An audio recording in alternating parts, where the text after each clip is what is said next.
Welcome to Spectrum Perspectives, real talk with parents, professionals, and autism advocates, with your host, Cindy Gellermini.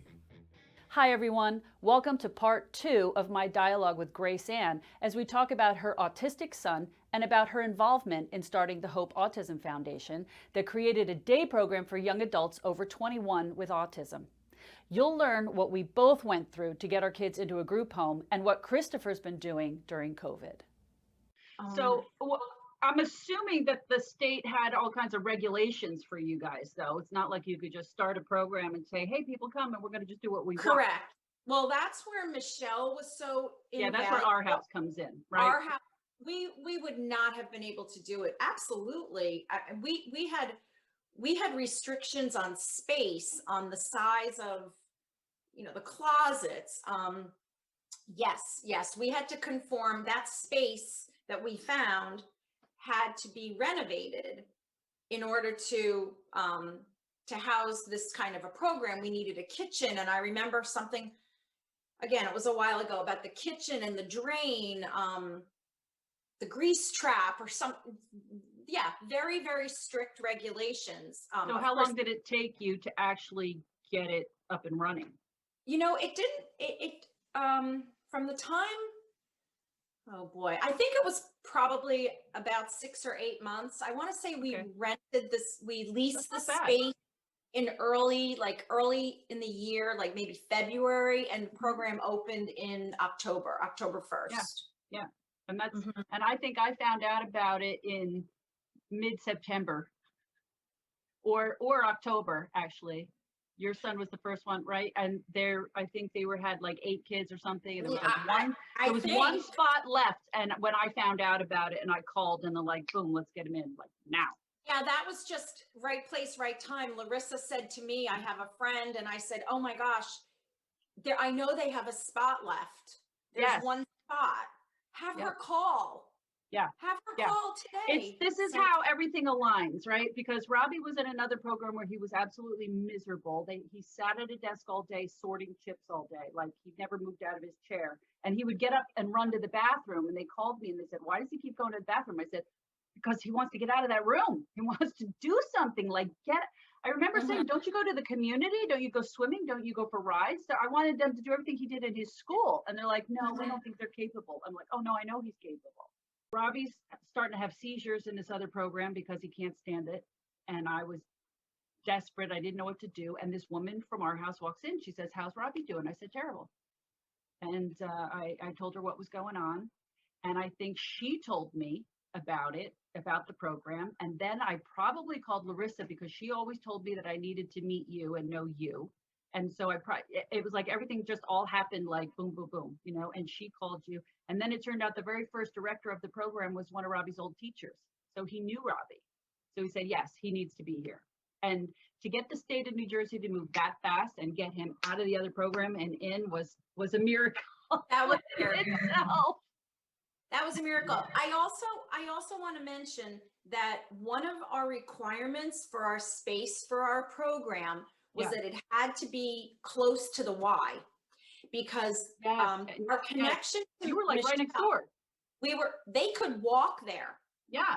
They could actually walk. Why was that a requirement? Because they were working out at the Y. The Y had a program for them where they were able to go in at times when it wasn't terribly crowded, like middle of the day kind of thing, or not the lunch hour, but maybe around 2 o'clock in the afternoon. They went there to go swimming too, right? They would swim and they would use the equipment. So we had to make sure that it was close to the Y. Okay. And it was within walking distance. So it was the perfect. Yeah. It was the perfect setup. Sort of like an office park. Yes, and we felt like it was the right location for us, close to 287, close to 78. Because as you know, much of this program, they're out and about. Yeah. Which is what my son absolutely loves. And he would come home and tell us where he'd been that day. Yeah. Oh, you're lucky he could tell you. Yeah. Yeah. You have a nonverbal kid, you have no idea. Folded shirts at Old Navy, or put the straws in the whatever dispenser at Wendy's, or he would explain where he'd been, and Right. that was so, it's just so important for him to be always, he would be miserable just like Robbie at sitting in one spot. He would just be miserable. So Right. I And just who? hope- And I'm assuming it was somebody's job to find these places for them to go. yeah, yes, our community outreach person. Yeah, and they just kept calling fearlessly if they got the phone, you know, slant. That didn't usually happen, but people were pretty good about saying, sure, we'll give it a chance. If it's not a good fit, we won't continue it. We'll do it on a trial basis. And yeah, because it's always difficult to find these. It's not easy, but we did find some that worked beautifully, and the community was very accepting. Like I mentioned, I think one of the things they did in the nice weather over at Lord Sterling, the stables, the riding stables, they would literally pick up the rocks that were on the bridle path so that the horses wouldn't trip, you know, something. But hey, they're outside. And my son loves that sort of thing.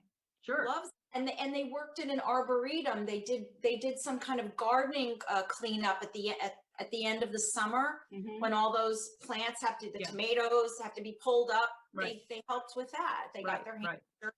They had gardening gloves. And at one point when we lived in our house, I had a garden and Chris was trying to do some gardening. And I said, no, he was trying to pull up some things that didn't have to come up. And I realized it was because he was learning at his little job at the arboretum. Right.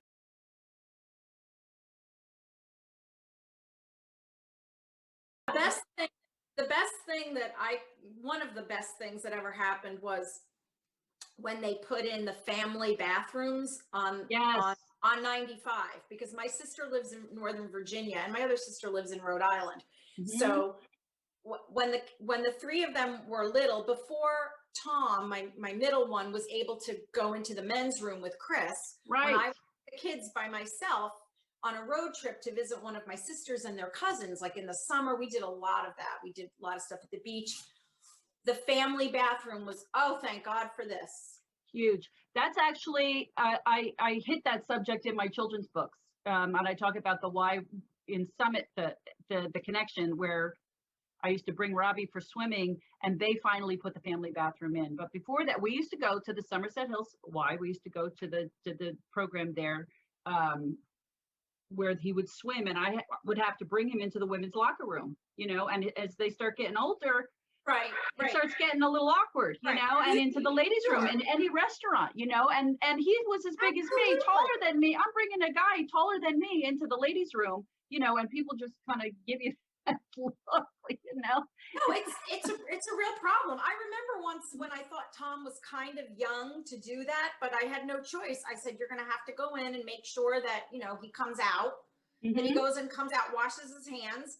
And he did it. And he did certainly cannot. I could never send Robbie in alone. There's no way I could have sent him alone. That's like sending a toddler into a men's room alone and say, okay, do your thing and come back out. It's not going to happen.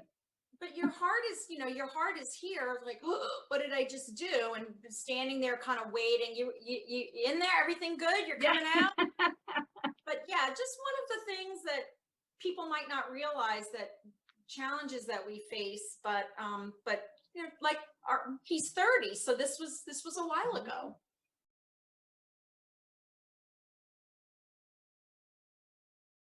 June of 2019, he moved into a group home. He's very happy. Tell us about that process of trying to get him in there.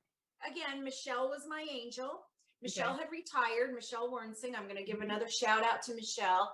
She had retired as the executive director of Our House, but she was very helpful. She offered to help me look over my letters. And I have a sister who's a writer. One of her careers, she was a technical writer. She helped me.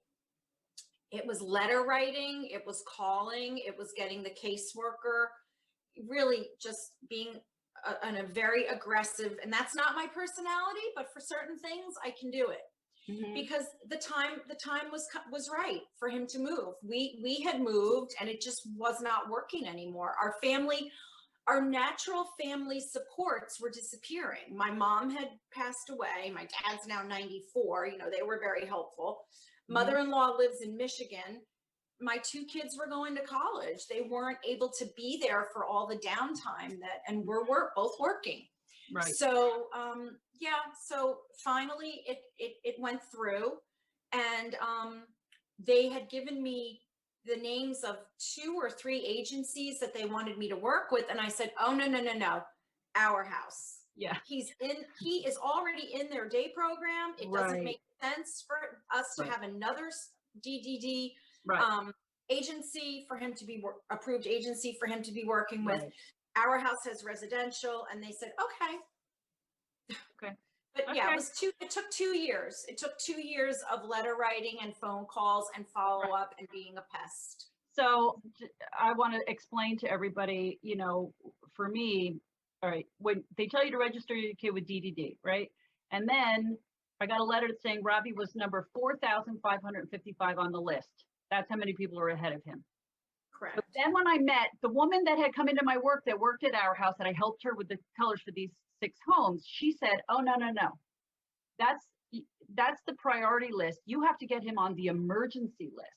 She said, the emergency list are the ones that get into the group home, not that 4,555. Exactly. And he has to be a danger to himself or others, or he's going to end up homeless. It's usually a situation where the parents are like in their 80s. They have cancer. They're going to be, you know, and this child is going to end up homeless because there's nobody else to take care of them, or they're a danger to themselves or others. Okay. So with Robbie, when he started having his seizures, it just started to become really dangerous. Every weekend he was making himself sick. He was vomiting. He was having diarrhea. Every holiday he was making himself sick, and he was having seizures, and it was really becoming very, very dangerous for him. And then on top of that, my next door neighbor, the son had a seizure and died in his sleep. And so I had to show the state that Robbie's seizures were being brought on by stress, because every time every weekend and every holiday where he was off of school, it was so stressful to him that he was having seizures. And I had to get, you know, the medical records for our rides in the ambulance from the seizure doctor, And I was trying to, because I finally, after the 3rd time in the hospital, I looked at him and I said, because he literally had seizures Thanksgiving Day, Christmas Day, Easter, you know, every time there was a break off of school. And finally I put 2 and 2 together and I said, oh my God, it's every time he's not in school, he's getting sick. He wants to be in school all the time, 24/7. And if I could get him into a residential school, that would be great, but I couldn't do that. So anyway, there's this whole process, everybody. Then the state comes in, they come to your house, they evaluate them. They still do everything they can to try to keep them home and not put them in a group home because there aren't any available. And then you get on the emergency list, but then there's no openings anywhere. So again, it can take 2 years. And this is why people will bring their kids to a hospital, to the mental ward or whatever. They drop them off and leave and never come back. I was hearing these stories and I was like, who could do that to their child? And then I realized it's because then the state is responsible for them. And now the state has to place them in a place. But the first place that Robbie ended up, they wanted to put him in Newark, where the homeless people are living, and there's people drinking beer out on the streets and broken sidewalks. I said, are you insane? I'm not putting my kid in a place like that. So anyway, it's a whole That was long process. It's a whole thing. It is a long process. You know, I don't want it to sound like it's easy, because it's not. Yeah, that is all true. That is So all what true. was your, so it's been about 1.5 years. So he's in the group home with our house. So now my experience with Robbie, when he first went into group home, he was one of the first autistic kids, and they were not prepared. They were not prepared for him. And since then it's changed. But the home that he's in is only 4 minutes down the road, by the way. And he in with Danielle's son? He was not. I would have loved for him to have gone into Danielle's house, but he was not approved in time. He was approved a few months later, and they had to fill the spot. But he is in one of our house's lovely homes. Mhm. And it's where Danielle's son was. Okay. But then when their house was finished, he moved. The one in Basking Ridge, they called it the behavior house. Oh, That okay. was this is years ago, meaning they were the ones with autism, but that was the only house they had. The rest of them were 60-year-olds in a wheelchair Yes, we do that have a moved in man. slow motion. Yes, They we were have an very older easy man. to take care of. And then you Yes. bring in this 20-year-old that's running back and forth and throwing chairs across the room and nonverbal and stuff, and they would call the police on him and all kinds of Oh, stuff. no, nothing Disaster. like that. This house is very mild-mannered men, varying ages, very verbal. One of them is very verbal and has Do they have DJ. autism or no? It's a mix. No, none of them Okay. have. None of the three have autism. Okay. No, Chris is the one who has autism, but because he is so mild-mannered, he fits in beautifully. Yeah, There's he's not. an older, Yeah. there's an older man who's physically handicapped, and then this very, very chatty younger guy who has all the DJ equipment that Chris was fascinated with. And this Oh, is kind that's of hilarious. Chris didn't realize in the beginning that the rooms were kind of off limits, that he wasn't able to roam the house free. Well, he can pretty much roam the common area. Of course he can, but not Yeah, people's but you can't go bedrooms. into other guys' rooms and touch their And, stuff. and Yeah, this you get in trouble for that. this poor man, he said to me, "Your son was in my room." He said, "I'm not mad or anything. He was in my room at 5 o'clock in the morning." This was in like very first few weeks, looking at my kind of inspecting my DJ equipment. I said, "Oh, he didn't mean anything by it, John. He's just fascinated by your equipment." Yeah. But he's Okay, it's so he doesn't have behaviors, like they don't have to worry about him throwing No, tantrums and breaking no, things no. and No, thankfully, no. And he seems very happy there. And I do see him as often as I can. I'll take him for a walk. I mean, it's harder now.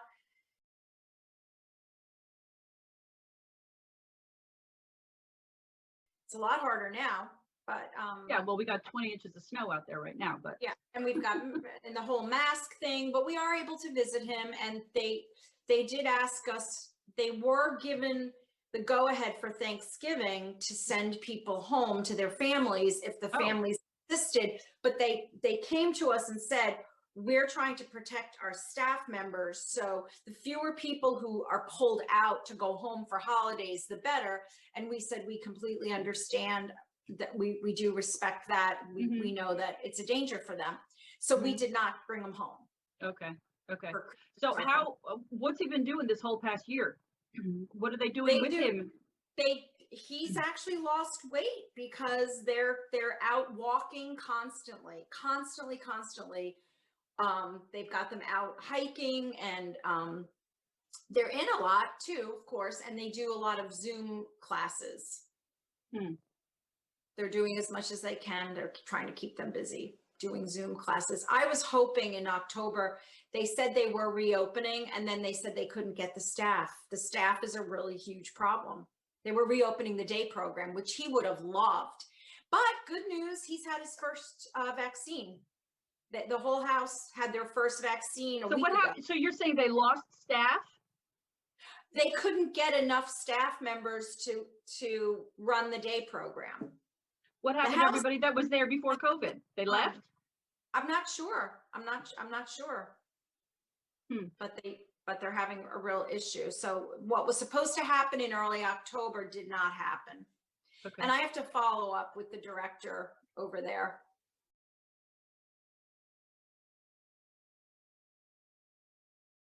I'm just praying by spring they can start up again, because this is hard. This is hard for somebody it's hard for all of them. But Yeah. for somebody like Chris, I don't know how Robbie would have made it. I just, he would have been having seizures again, because you can't keep him cooped up. He's got to be out and about, and then and he wouldn't have worn a mask. well, Chris is great with the mask, but he'll wear it. And then the beard, of course, because they don't get to shave him as often. So it's the mask and the beard. And I look at him and I say, oh, that's got to just be making him crazy. But he'll do it when he has to. Like when I go over there and I take him for a walk, we kind of do the houses on a circle. So we do the circle. It takes us about half an hour. He'll take the mask off, and I'm thinking, well, we're outside, no big deal. Yeah, you don't need it outside. But I mean, if they were taking him on an outing to Target or something, you got to put it on. Yeah, they don't do that much anymore. They used to do a lot of that, but they Yeah, now can't. they're just going outside and not into stores and things anymore. Yeah, but as soon as once the weather warms up, they'll be back out on their hikes. I mean, they take them to every. They said they know every park within a 15-mile radius. Right. It's like all Yeah, of but I us. wonder what they're doing here right now in the winter. I mean, it's snowing out, it's cold. Really tough, really tough.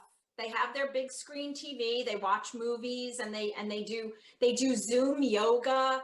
And she told me something else I thought was a Zoom cooking class.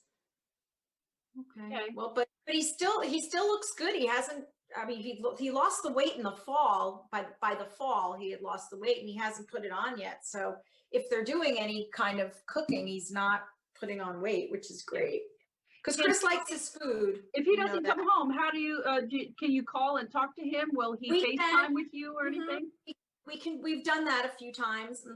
Yeah, yeah. And I see him for just a minute. I'll drop one of his favorite desserts.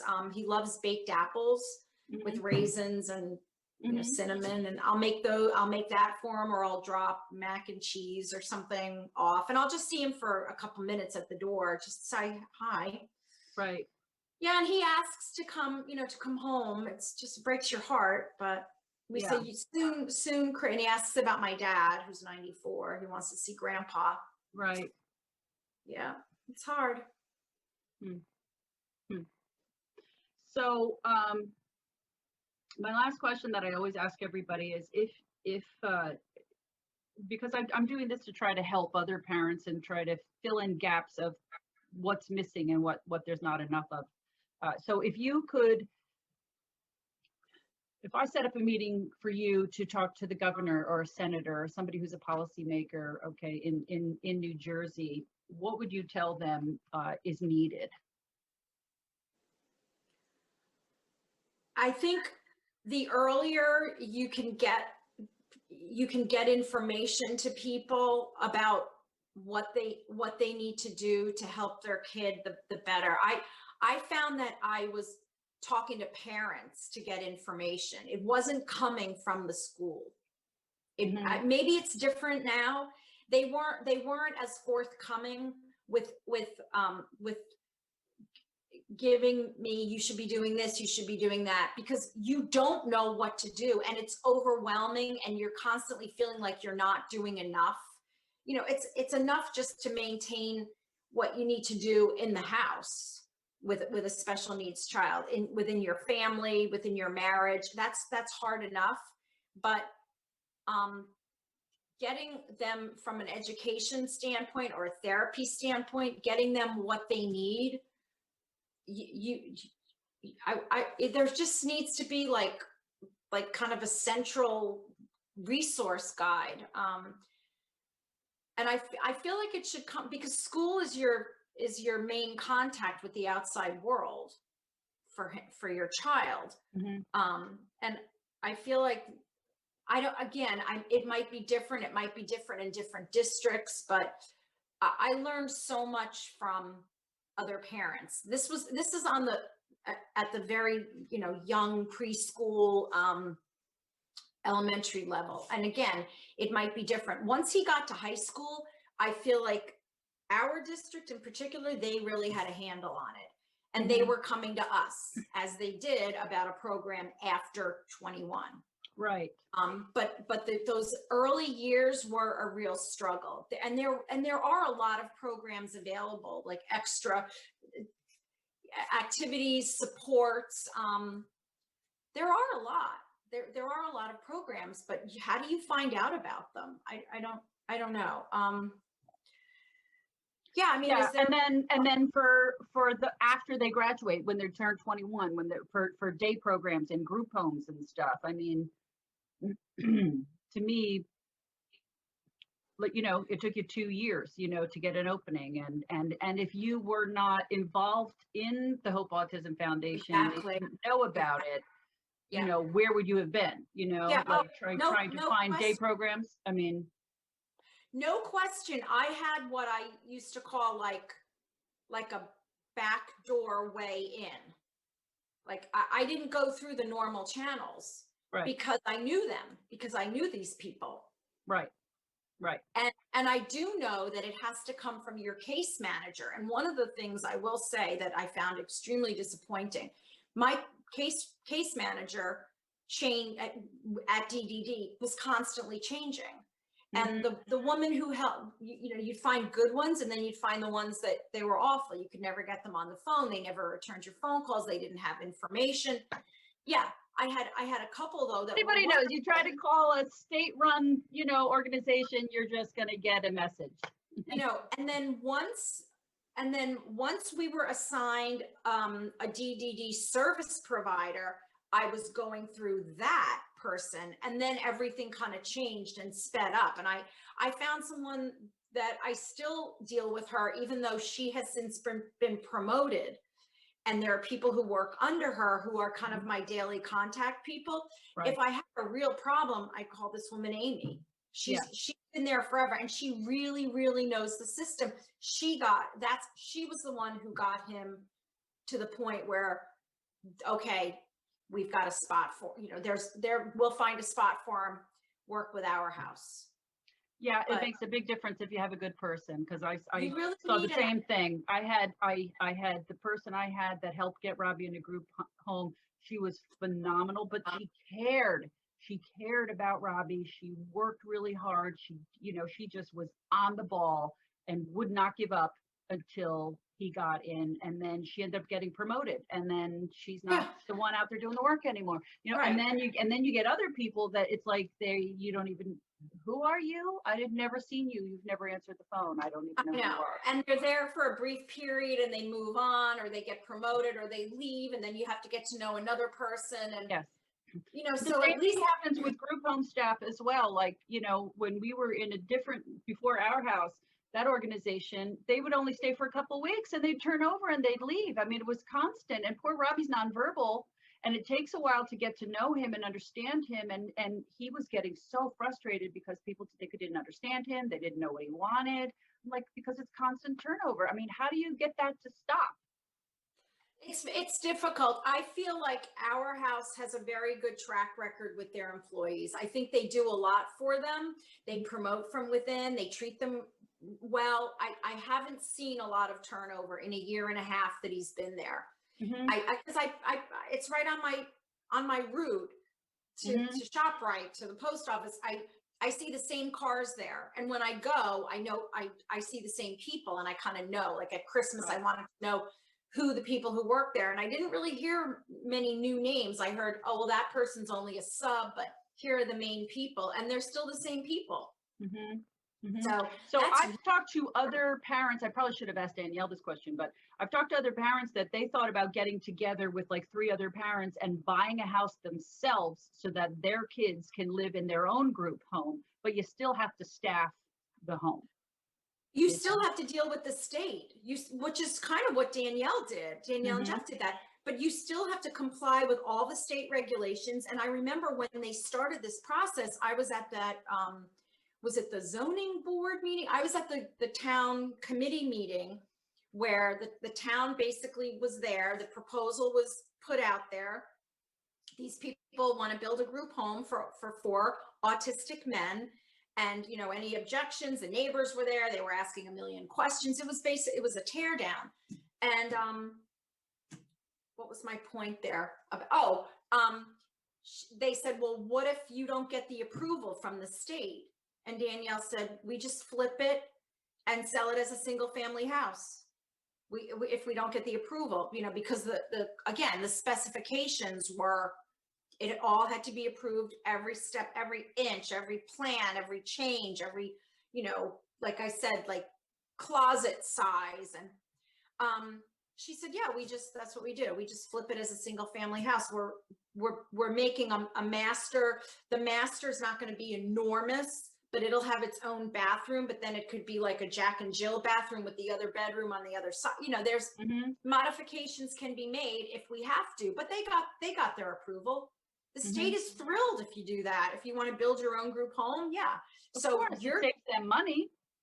Your kid gets to go in it, but then they get to say who the other three, like Danielle couldn't say, I want my son and Christopher and 2 others. She would have liked to have done that, but she couldn't do that. And that's why they filled the spot. Right. But there was another spot available. So, and they do, things change, and sometimes people leave for different reasons or whatever, and they move people. So, but for now, he's happy there, and it's got a beautiful deck and a spacious yard. And how many other families out there do you think there are that are waiting on the list to get into group homes? Well, they told me what my priority number was, and it was probably 5 in the 5,000s. Yeah, and I said, no, this just isn't going to work, because he is basically going to be unsupervised. If my husband's traveling and I'm working, in Westchester, and I don't get home till 8 o'clock at night, and my kids are away, one's away at school, one's at Rutgers, but he's working, and who's taking care of him? I'm going to piece together all these different from agencies. And what if they don't show up, and I'm in Manhattan and Brian's in California, and they call and say, the van driver calls and says, there's nobody here. Yeah. Like, I can't even call my parents anymore. They're gone, and they're elderly. There's just, the supports just aren't there. It works for a very long time when you have younger children, because they're there for them. Right. But there's a whole other side to this too, because even if your kids were there, do you want him to now be their responsibility? Exactly.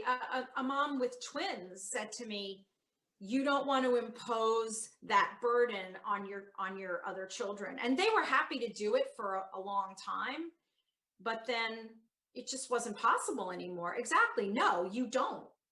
Just like you have to prepare, you have to get, you have to become their legal guardian at 18, but then at some point, as we age, we have to consider alternate guardians. What if something happens to us? Right.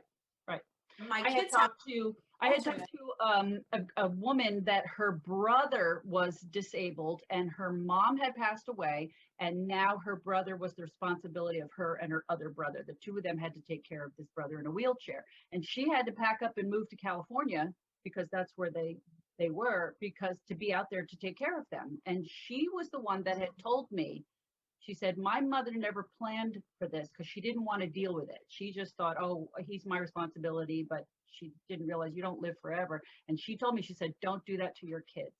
And that was very eye-opening to me.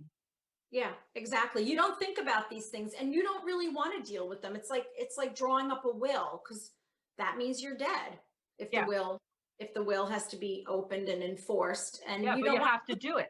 You don't want to set up the guardianship and everything. Sexuality. No, you don't. And my other 2, they're very good people. And I think because of Chris, they're even better people. They're very accepting. They're very tolerant. They're patient. They understand, but it should not be their burden. They should have their own families, and of course they'll be part of Chris's life. He'll be part of their lives, but not to have to take care of him on a daily basis. It is a huge responsibility. Yeah, huge. So so at least he's in the group home. So someday, when you guys aren't around anymore, your kids will be his guardian, meaning they'll check up on him and make sure that he's taken care of and stuff, but they don't have to take care of him day to day. Exactly. On a daily basis. Yes. So it's a much better scenario. So yeah, we just need about 1,000 more group homes to be built and staffed. We do. Yeah, we do, because they're staffed 24/7. And I think most of the time there are 2 people there when the residents are there. When the residents are at their respective day programs, there's only one. I believe there's only one person in the home. But yeah. These people really are. They are my heroes. They're wonderful. Yeah, they're wonderful. And they need to be paid better so that the staff stops turning over so much. Yeah. In a lot of these places. Because I think that's the big problem. They just leave for a better job, for better pay. Yeah. So, okay, Grace Ann, thank you so much for joining me and telling us your story. And I'll talk to you soon.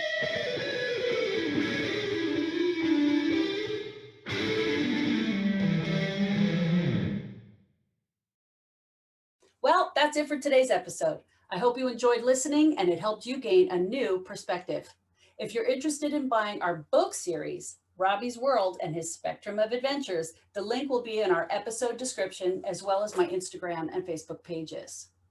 If you enjoyed the show and you'd like more content, please be sure to hit that like button, follow us, and don't forget to leave us a great review. Thank you for joining us. Be sure to join us again on our next episode of Spectrum Perspectives. Thank you for joining us today. Be sure to join us again on our next episode of Spectrum Perspectives.